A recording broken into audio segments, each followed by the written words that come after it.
Hello, good morning, नमस्ते सारा नेपाली जनताहरू, नेपाली दाजुभाइ दिदीबहिनी आमाबुवाहरू। आज हाम्रो कयौँ दिन कयौँ महिना पछाडि हाम्रो देश विचित्रमा भएको थियो।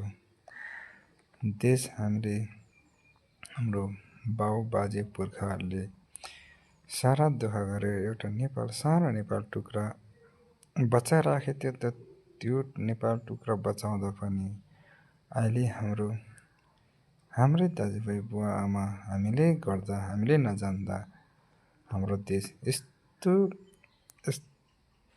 कुमा भयो कि बिजोग बेहालतमा पुग्यो।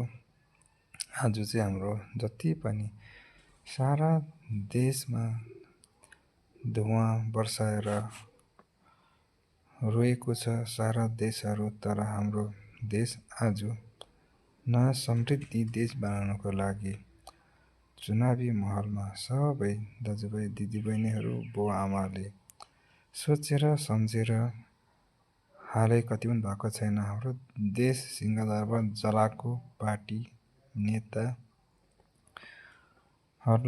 सम्झिनुहोला। नेपाल आमाको कोख रित्तिएको छ।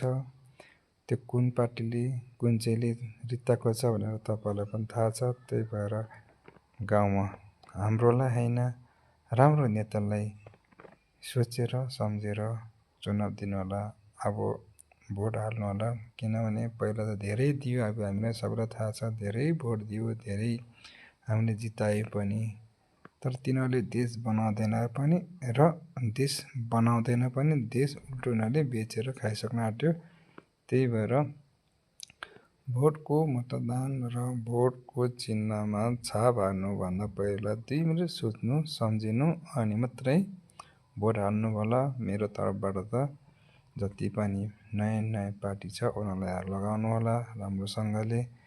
तपाईँले सबैलाई थाहै छ अहिले देशभरि चलेको छ कुन पार्टीले के गर्न चाहन्छ, कुन पार्टीले के गर्दैछ उनीहरूको त्यो हामीले हेरेर पनि राम्रोसँग सम्झेर भोट हाल्नु। यही छ मेरो तपाईँहरूलाई सबैलाई नेपालको भोटमा आजको मेरो शुभकामना। जय नेपाल।